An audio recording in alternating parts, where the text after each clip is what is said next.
ناظرین، یمن پر حملہ اسرائیل کو بہت مہنگا پڑا ہے، کیونکہ اس کے بعد یمن کے حملے رکے نہیں ہیں، بلکہ یمن کے حملے انپریسیڈنٹڈ سکیل کے اوپر تیز ہو چکے ہیں، اور یمن جو ہے وہ دن میں کئی مرتبہ جب اٹیک کر رہا ہے۔ ایون ایران جو ہے وہ دن میں صرف یعنی 24 گھنٹوں میں صرف ایک مرتبہ اٹیک کر رہا تھا، گو کہ ظاہر ہے کہ ہجوم اس کا بہت بڑا تھا، وہ زیادہ نمبرز آف میزائلز وہ فائر کر رہے تھے، الگ طرز کی وہ جنگ تھی، لیکن یمن کے پاس ظاہر ہے کہ پھر اتنے میزائلز بھی تو نہیں ہے ایران کے مقابلے میں۔ تو پہلے اس حملے سے پہلے جو اسرائیل نے کیا، یمن دن میں 24 آورز کے اندر ایک مرتبہ اٹیک کر رہا تھا، لیکن اب وہ 2 سے 3 مرتبہ 4 مرتبہ جب وہ اٹیک کر رہا ہے، یعنی ان کو اب سانس لینے کا موقع نہیں مل رہا، کیونکہ ایک حملے میں 2 3 4 گھنٹے تو لگ ہی جاتے ہیں، یعنی سائرنز بجے، وہ شیلٹرز میں بھاگے، پھر وہ واپس آئے، تو یہ اتنا پروسیس ہوتا ہے، پھر 2 گھنٹے کا وقفہ آیا، پھر اٹیک ہو گیا، تو ان کو سانس لینے کا جب وہ موقع اس وقت نہیں مل رہا ہے۔ کل جو ہے وہ 2 سے 3 مرتبہ بین گورین ایئرپورٹ جو ہے وہ ان کو بند کرنا پڑا ہے، فلائٹس جو ہے وہ روکنا پڑی ہے 2 سے 3 مرتبہ، اور آج پھر جو ہے یمن کی جانب سے اٹیک کیا گیا ہے، ہیوی میزائلز ہے وہ یمن نے اسرائیل کے اوپر فائر کیے ہیں۔ اس کے ساتھ جو یو ای نے اناؤنسمنٹ نازل کی ہے کہ وہ ابراہم اکارڈ کو توڑ سکتے ہیں، یہ ایک بہت بڑا واقعہ ہے، بہت بڑا یہ واقعہ ہے، یہ پوری طرح سے ریجن کا جو چیس بورڈ ہے یہ بدلنے کے مترادف ہے، یہ اس طرح سے ہے کہ اسرائیل اور امریکہ کو ہلا دینے کے مترادف ہے، اور جب یو ای یہ کہہ رہا ہے کہ ہم یہ توڑ دیں گے تو اس کا مطلب یہ ہے کہ اس دہانے پر بات پہنچ گئی ہے، اس لیے اب یہ سٹیٹمنٹ جاری ہو رہی ہے، صورتحال اس درجے کے اوپر چلی گئی ہے۔ جب سے ابراہم اکارڈ ہوا ہے آج تک کبھی ایسی کوئی سٹیٹمنٹ نہیں آئی کہ ہم ابراہم اکارڈ جو توڑ دیں گے، تو اگر آج یہ آئی ہے تو اس کا مطلب کیا ہے کہ معاملات اس درجے پر پہنچ گئے ہیں، ٹھیک ہے نا؟ تو یہ اتنی غیر معمولی بات ہے، یہ اتنا بڑا چیپٹر ہے جو یہاں پر کھلا ہے کہ بالکل طاقت کا توازن جب بدل رہا ہے، اور ابراہم اکارڈ کا ختم ہونا یہ تو اسرائیل کے لیے بہت بڑی شکست ہے، اور جو شکست ان کو گراؤنڈ پر ملی ہے اب یہ اسی کا نتیجہ ہے کہ اب یہ شکست جب ان کو ملنے جا رہی ہے، اور یہ جو ابراہم اکارڈ ہے اور اس کا اب خاتمے کی بات ہونا، اس میں بہت سارے لیسنز ہیں، یہ ظاہر معمولی واقعہ تو نہیں ہے، کیونکہ ابراہم اکارڈ عرب ورلڈ کا سب سے بڑا یو ٹرن تھا، سب سے بڑا یو ٹرن تھا ان کی فارن پالیسی کا، کوئی ایکسپیکٹ بھی نہیں کر سکتا تھا کہ عرب آگے چل کر اس طرح سے نارملائزیشن کر لیں گے، تو یہ بہت بڑا یو ٹرن تھا ان کا۔ تو اب جب یہ خاتمے کی بات ہو رہی ہے تو اس میں بہت سارے لیسنز بھی ہیں، مثال کے طور پہ 1-2 کو اگر ہم دیکھیں تو ابراہم اکارڈ میں فلسطینی ریاست کی کوئی شرط ہی نہیں رکھی گئی تھی، یہ اس ایشو کو بالکل جب وہ کارنر کر کے سائیڈ لائن کر کے یہ اکارڈ کیا گیا، اس پورے اکارڈ کے اندر ایک لفظ بھی فلسطین کا جب وہ شامل نہیں ہے، ٹھیک ہے؟ تو نتیجہ کیا نکلا؟ ٹھیک ہے، انہوں نے کہا جی عرب اسرائیلی نارملائزیشن ہو جائے گی تو مڈل ایسٹ میں امن ہو جائے گا، سب مسئلے جو وہ حل ہو جائیں گے۔ تو نتیجہ کیا نکلا کہ فلسطینی ریاست کا ایشو جب تک آپ ریزالو نہیں کریں گے، چاہے دنیا کی ساری بڑی طاقتیں بیٹھ کر ایک سائیڈ کے اوپر بیٹھ کر جو فیصلہ کر لیں، کوئی بھی فیصلہ کر لیں، تو وہ فیصلہ کر بھی سکتے ہیں، کچھ دیر کے لیے اس کو چلا بھی سکتے ہیں، لیکن اس کو حتمی نتیجے تک نہیں لے کر جا سکتے ہیں۔ تو یہ ابراہم اکارڈ کئی سال چلا ہے، اور اب دیکھیں گے وہ بالکل ختم ہو رہا ہے۔ یو ای سے تو ویسے ہی اسرائیلی جو سٹاف ہے وہ نکل گیا ہے، اور جو بحرین نے ایکسپٹ کیا ہے ایمبیسڈر کو، وہاں پر مظاہرے ہو رہے ہیں۔ تو اکارڈ کا مقصد نارملائزیشن جو ہے وہ یہ تھا کہ بھئی امن ہوگا، تو امن تو نہیں ہوا، تو ابراہم اکارڈ فارغ ہو گیا، اور آج یہ خود یہ ممالک جب سٹیٹمنٹ جاری کر رہے ہیں۔ تو پہلا لیسن کیا ملا کہ اگر فلسطینی ریاست نہیں ہے، چاہے سارے ریجن کے ملک بیٹھ جائیں، چاہے امریکہ بیٹھ جائے، چاہے مشرق اور مغرب بیٹھ جائیں، فلسطینی ایشو کو ریزالو کیے بغیر یہ کوئی بھی چیز ہے وہ آگے نہیں بڑھا سکتے ہیں، وہ سولوشن کی طرف نہیں جا سکتی ہے۔ دوسرا اس میں بڑا لیسن کیا ہے؟ دوسرا اس میں بڑا لیسن یہ ہے کہ دیکھیے اس سارے عرصے میں 23 منتھس کے اندر سائلنس کی پالیسی جب ریجنل کنٹریز کی جانب سے اپنائی گئی، تو سائلنس کی جو پالیسی ہے اس کا رزلٹ کیا نکلا؟ مور وائلنس، اور اب یہ پورا ریجن جب جنگ کے دہانے کے پر کھڑا ہوا ہے، اور یہ چیز جب اسرائیل کو روک بھی نہیں سکی، اور الٹیمیٹلی آپ کو وہ پاتھ لینا پڑا کہ آپ کو اسرائیل کے سامنے جب کھڑا ہونا پڑا۔ تو اس لیے اب تک کی جو پالیسی تھی وہ illogical تھی، وہ بالکل وہ پالیسی نہیں بنتی تھی جو اختیار کرنی چاہیے تھی۔ امن کے لیے بھی ضروری تھا کہ وہ اسرائیل کے سامنے جب وہ کھڑے ہوتے۔ سائلنس سے نہ امن ہوا، نہ وائلنس رکا، اور نہ ریجن میں کوئی سولوشن کی طرف ہم بڑھے۔ تو یہ 2 بہت بڑے لیسنز ہیں، اور اس کے ساتھ اور بھی بہت ساری چیزیں ڈسکس کی جا سکتی ہیں، کیونکہ یہ کوئی معمولی واقعہ نہیں ہے۔ ادھر جو ہے وہ وینزویلا کے معاملات خراب ہو رہے ہیں، اب وہ کھل کر امریکہ جب بات کرنا شروع ہو گیا ہے کہ ہم تو وینزویلا میں جب رجیم چینج چاہتے ہیں، اور امریکی سیکرٹری آف ڈیفنس نے کہا ہے کہ ہماری فورسز پوری طرح سے تیار ہیں رجیم چینج کے لیے وینزویلا میں، بس ٹرمپ کا جو آرڈر ہے اس کا انتظار کیا جا رہا ہے۔ بڑی خوفناک بات ہے، ڈرگ کا جو ہے وہ الزام لگا کر اب وہ باقاعدہ کھل کر جب رجیم چینج کی باتیں انہوں نے شروع کر دی ہیں، اور سیکرٹری ڈیفنس کہہ رہا ہے کہ ہم بالکل تیار ہیں، بس ٹرمپ آرڈر کرے گا تو ہم وینزویلا میں رجیم چینج کر دیں گے۔ اور ادھر رشیا نے کہا ہے کہ اگر یوکرین کی ٹاکس فیل ہو گئی، پیوٹن نے کہا ہے، تو پھر ہم جنگ جاری رکھیں گے۔ تو ایک تو یہ ہے کہ نہ پرانی جنگیں رکی ہیں بلکہ نئی جنگیں شروع ہونے جا رہی ہیں۔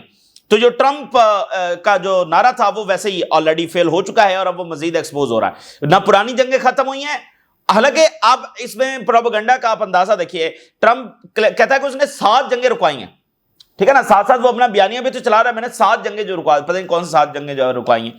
تو جو اصل جنگیں رکوانی تھی وہ تو نہیں رکی بلکہ نئی جنگیں جو ہے وہ شروع کر رہا ہے، اور جو ایران کی جنگ ہے وہ بھی ٹرمپ کے کھاتے میں ہے۔ اچھا، اگر یمن کی ہیڈ لائنز آپ کے سامنے رکھیں تو یمن نے جناب علی ذوالفقار میزل جو ہے وہ لانچ کیے ہیں، اور بین گورین ایئرپورٹ کو وہ کہہ رہے ہیں کہ ہم نے نشانہ بنایا ہے، اور یمنی آرمڈ فورسز لانچ کیا بلسٹک میزل ایٹ بین گورین ایئرپورٹ، اور اٹیک جو ہے وہ ابھی ابتدائی ہماری ریٹیلیشن ہے، جو اسرائیل نے اٹیک کیا ہے یہ سارے حملے ابھی تک ابتدائی ریٹیلیشن کا جو حصہ ہے، ابھی اس سے اور بڑے حملے ہم نے کرنے ہیں۔ اور Israeli and U S attempts to intercept failed, امریکی ایئر ڈیفنس بھی وہ کہہ رہے ہیں کہ فیل ہوا ہے، اور اس طرح امریکہ جو ہے وہ اپنی اکوپمنٹ کو بہت زیادہ جو وہ ایکسپوز کر رہا ہے۔ اب آپ دیکھیں نا، جو چائنا میں انہوں نے لیٹسٹ ٹیکنالوجی دکھائی ہے، لیٹسٹ ٹیکنالوجی جو ابھی تک دنیا نے دیکھی نہیں تھی، اس میں ایئر ڈیفنس آگے پیچھے بہت سارے نئے میزلز اور سیریز اور پتہ نہیں کیا کچھ انہوں نے دکھا دیا ہے۔ تو ادھر جو امریکی اکوپمنٹ ہے وہ تو فیل ہو رہے ہیں، وہ یمن کے ہاتھوں فیل ہو رہے ہیں، وہ یوکرین میں فیل ہو رہے ہیں، وہ غزہ میں فیل ہو رہے ہیں، امریکی ویپنز تو یہاں پر فیل ہو رہے ہیں۔ اب یمن کہہ رہا ہے کہ امریکی ایئر ڈیفنس بھی اس کو روکنے میں ناکام رہا ہے، اور پینک کاز ہوا اسرائیل کے اندر، ملینز آف اسرائیلی جو ہے وہ ان کو بھاگنا پڑا شیلٹرز کے اندر، اور ایئرپورٹ آپریشن جو ہے ڈسرپٹڈ ہوئے۔ تو یمن کے حملے جاری ہیں اور دن میں کئی مرتبہ جو وہ جاری ہیں۔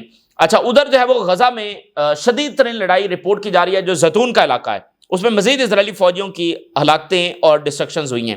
Resistance fighters inflict losses on Israeli forces in al Zaytoun, یہاں پر جناب علی اسرائیلی سولجرز اور وہیکلز کو جو ہے نشانہ بنایا گیا ہے، اینٹی آرمر شیلز استعمال کیے گئے ہیں، گائیڈڈ میزل جو ہے استعمال کیے گئے ہیں ٹو ریپیل دا اسرائیلی انکرجن، جو اسرائیلی فوجیں اندر آ رہی ہیں ان کے ساتھ بھرپور لڑائی ہوئی ہے، اور وہ کہہ رہے ہیں کہ ہم نے شدید ان کو نقصان پہنچایا، اور گاڑیاں اور یہ وہ بہت ساری تباہی ان کی ہوئی ہے۔ اور اسرائیلی آرمی یہ رپورٹ کر رہی ہے کہ پچھلے کچھ ہفتوں کے اندر درجنوں ان کے ہیوی بلڈوزر جو ہیں وہ اینٹی آرمر میزلز کی وجہ سے تباہ ہوئے ہیں، ٹھیک ہے نا، یہ اسرائیلی آرمی جو وہ کنفرم کر رہی ہے۔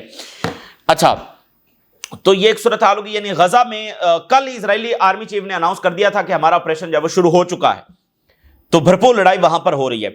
اچھا، اسی درمیان جو ہے وہ ویسٹ بینک کی جو صورتحال ہے وہ بڑی ڈینجرس ہے، کئی مہینوں سے ہم دیکھ رہے ہیں کہ وہ ڈینجرس صورتحال ہے، لیکن اب اس میں ایک نیا اضافہ ہوا ہے۔ اسرائیلی جو ہیں انہوں نے بینکوں کے اوپر چھاپے مارے اور ایکسچینج آفیسز اور سارا، تو وہ ویسٹ بینک کی پوری اکانومی کو کولیپس کی طرف لے کر جا رہے ہیں، کیونکہ فلسطینیوں کو ڈسپلیس کرنے کے لیے، یعنی ان کی جو پورا ایک نظام زندگی ہے اس کو پہلے ڈسٹرائے کرنا ضروری ہے، تو اکانومی کو پہلے ڈسٹرائے کرنا جو ضروری ہے۔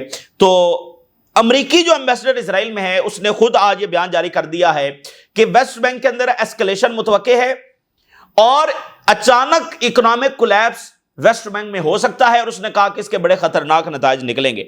You S ambassador to Israel, if the Palestinian economy collapse completely, this will not be a winning deal for anyone۔ اور اس نے کہا کہ یہ جو ساری صورتحال ویسٹ بینک کے اندر پیدا ہو رہی ہے اس سے ایک بڑی ایسکلیشن ہو سکتی ہے، تو ویسٹ بینک بھی پیرالل یعنی کہ وہاں پر ایسکلیشن ہو رہی ہے۔ اچھا، اسرائیل کے اندر کچھ بہت ہی ان یوزول ہوا ہے، ویری ویری ان یوزول۔ ایک لڑائی ڈویژن یہ تو کنفرم ہو چکی ہے کہ وہاں پر ہے، ایک صورت کی خانہ جنگی تو وہاں پر ہے، اب اس خانہ جنگی میں ایک نیا اضافہ ہوا ہے۔ سب سے وائلنٹ پروٹیسٹ جو ہے وہ وہاں پر ہوئے ہیں، اور خاص کر یروشلم کے اندر ہوئے ہیں، بہت ہی وائلنٹ پروٹیسٹ ہوئے ہیں، اور انہوں نے کاریں جلا دی ہیں، گھر وہاں پر جلا دیے ہیں، فلسطینیوں کے نہیں اپنے، یعنی وہ جو پروٹیسٹ کے درمیان، اور بہت سارے جو انہوں نے کارز لا کر سینکڑوں کی تعداد میں، درجنوں کی تعداد میں جناب علی جو کنیسٹ ہے، جو ان کی پارلیمنٹ ہے، اس کے سامنے لا کر اس کو پوری طرح سے بلاک کر دیا، بڑے وائلنٹ لیول کے، اور پھر نتنیاہو کے گھر کے باہر جب وہ آگ لگائی گئی، تو protester block the entrance of the Knesset with their cars demanding an agreement to stop the war. اور اسرائیلی اپوزیشن لیڈر کہہ رہا ہے کہ I condemn the burning of cars in the یروشلم.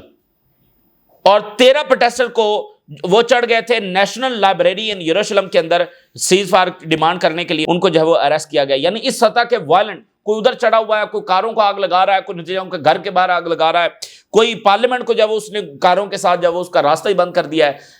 ایک وائلنس جو ہے وہ اسرائیل کے اندر بڑھا ہے. اور یہ جو غزہ کے اندر نیا اگریشن شروع کرنے جا رہے ہیں, اس کے لیے تو بڑا لمبا, یعنی یہ کافی مہینے اور سال جی چلے گا, اور پھر باقی فرنٹس کھل جائیں گے. تو یہاں پر تو ایک پرماننٹ وار ہے. اور جو پچھلی انتظامیہ تھی اس نے, یعنی بلنکن نے خود نتنیاہو کو کہا تھا کہ جو کچھ غزہ میں جو تمہاری پالیسی ہے اس کے اندر میں اگلے 10 سال جنگ ہی رہے گی, ٹھیک ہے نا. تو یہ بات بھی ہوئی ہے.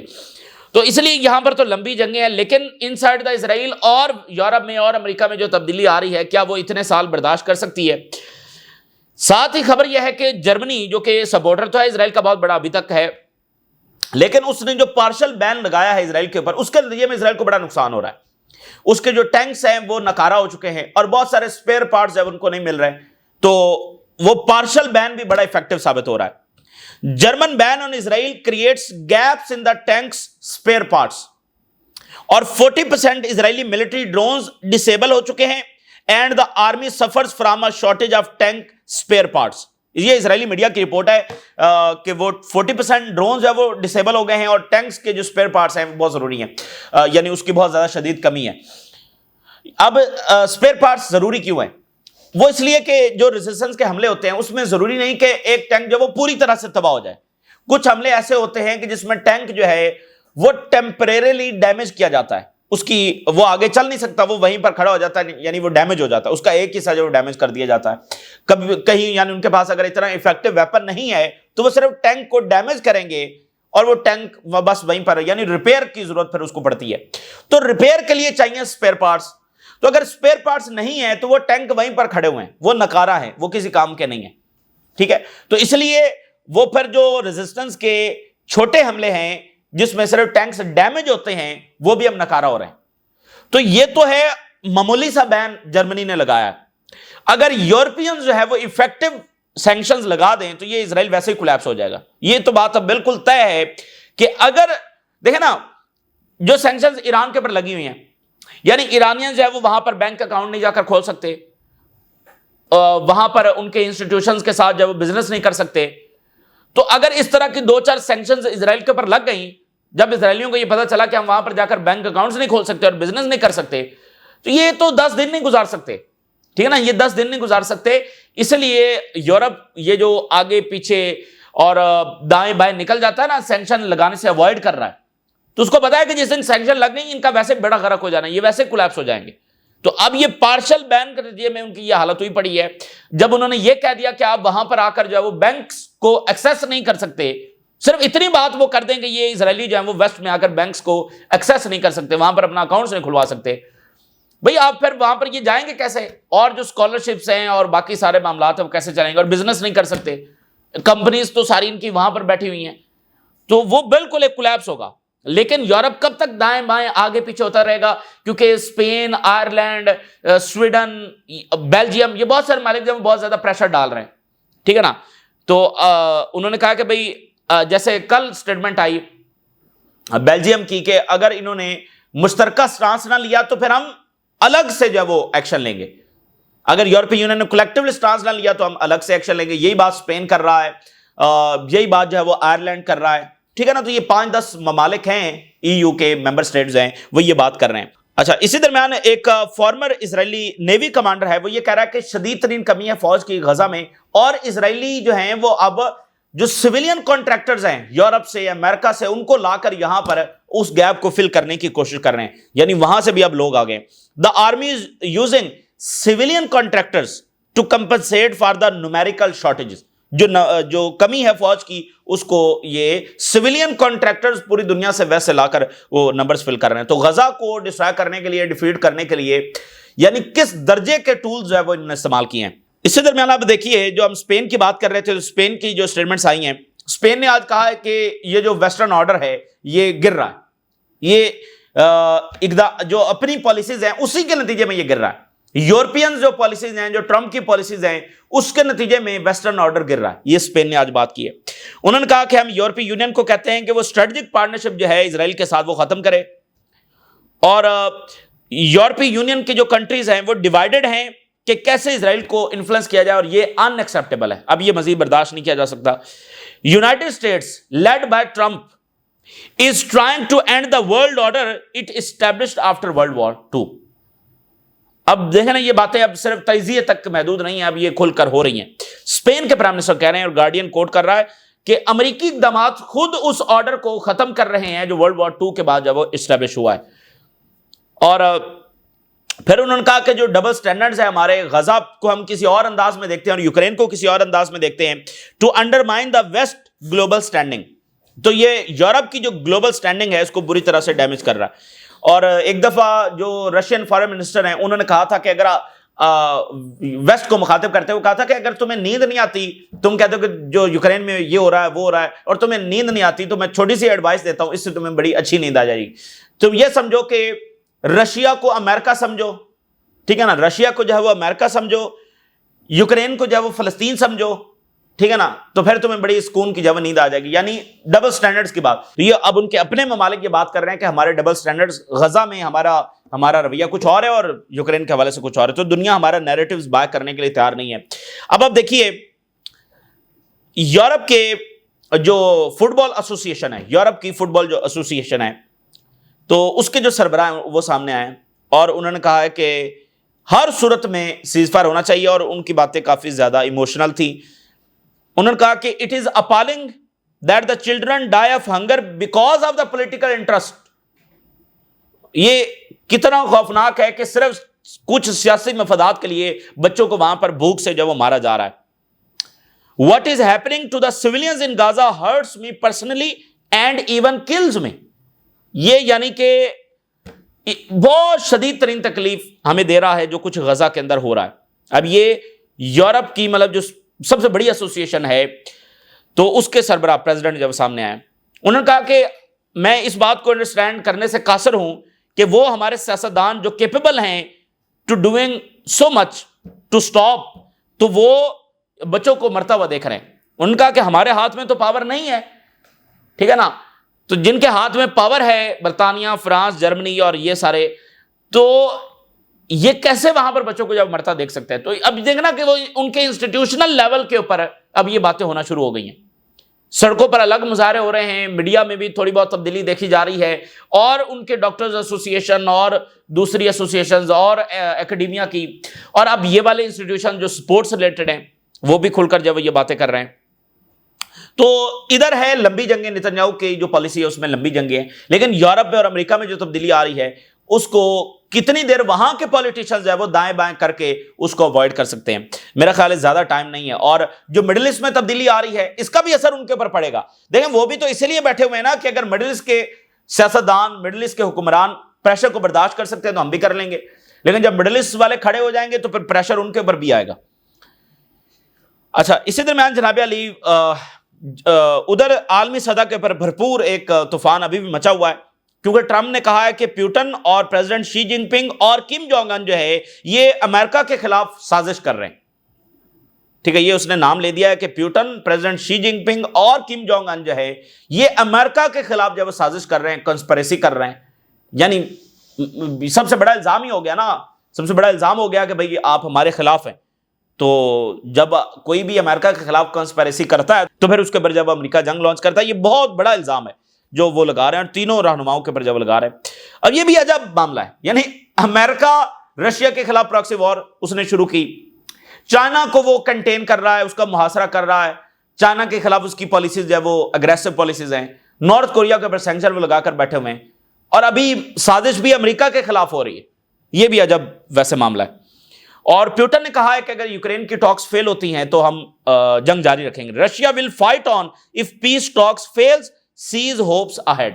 کوئی ٹاکس یہاں پر کامیاب نہیں ہوں گی کیونکہ یورپین جو ہے وہ کبھی ایڈمٹ نہیں کریں گے, رشین ڈیمانڈ جو وہ کبھی ایڈمٹ نہیں کریں گے, یہ کبھی نہیں ہوگا. اس لیے جنگ جب جاری رہے گی اور الٹیمیٹلی یہ رشیا اور یورپ کی براہ راست لڑائی شروع ہو جائے گی, اور اسی چیز کی یورپ کے اندر تیاری ہو رہی ہے. اچھا, اور جو وینزویلا کا معاملہ ہے بہت ہی خوفناک رخ اختیار کر رہا ہے. امریکی فوجیاں وہاں پر آ چکی ہیں, وارشپس ڈپلائے ہو چکے ہیں, یہاں سے امریکہ واپس نہیں جائے گا, یہ بات ذہن میں رکھ لیں. وہ کچھ نہ کچھ کر کے جائیں گے, یعنی کرنے کی اٹمپٹ ضرور کریں گے. ایسا نہیں ہوگا کہ اب وہ چپکے سے واپس چلے جائیں گے, کیونکہ اس میں مزید ان کی ہیوملیشن ہوگی. تو اب جو آج سیکریٹری آف ڈیفنس امریکہ کا جو بیان آیا وہ بڑا ڈینجرس ہے, کیونکہ اس میں انہوں نے کہہ دیا ہے کہ ہم وہاں پر ریجیم چینج کی تیاری کر رہے ہیں, اور جب ٹرمپ کہے گا تو یہ آپریشن شروع ہو جائے گا. The decision to change the regime in Venezuela is up to President Trump and we are ready with all our strength. ہم پوری طاقت کے ساتھ تیار ہیں, بس ٹرمپ کے آرڈر کا جب انتظار کیا جا رہا ہے. اور وہاں پر یہ کیا کر رہے ہیں کہ جی ہم نے وہ ڈرگ لے کر, وہ ایک کشتی جا رہی تھی, ہم نے اس کو نشانہ بنایا, یہ کیا وہ کیا, تو دیکھیں جی وہاں پر بڑے ڈرگز ہو رہے ہیں فلانا. حالانکہ یہ کتنی نارمل سی بات ہے, ہر ملک جو ہے وہ کچھ نہ کچھ ڈرگز کے خلاف آپریشن کر ہی رہا ہوتا ہے. یعنی جس کو سمندر لگتے ہیں وہ لازمی کوئی کسی کشتی کو پکڑا جا رہا ہے, کہیں سے ڈرگز برآمد ہو رہے ہیں. یہ ہر ملک کا چل رہا ہے. یہ مطلب ساؤتھ ایشیا میں دیکھیں, یورپ میں دیکھیں, یہ ہر طرف ہو رہا ہے. ہر ملک کے یہ آپریشن چل رہے ہوتے ہیں. تو وہ وینزویلا کے ساحلوں کے اوپر جا کر 2-4 کشتیوں کو پکڑ کر تو کہہ رہے ہیں کہ دیکھیں بڑے ڈرگز جو ہیں فلانا اور یہ وہ. تو یہ ایک بھونڈا وہی الزام ہے جو عراق کے اوپر لگا, ویپن آف میس ڈسٹرکشن کا, پھر شام, لیبیا, اور اب ایران کے اوپر نیوکلر. تو یہ سارا وہی پیٹرن ہے. لیکن یہ کتنا بھونڈا الزام ہے, ڈرگز کا الزام لگا کے وینزویلا کے اوپر حملہ. تو یہ تازہ ترین صورتحال جو آپ کے ساتھ شیئر کیا, آپ نے رائے ضرور آگاہ کریں. اجازت دیجیے, اللہ حافظ.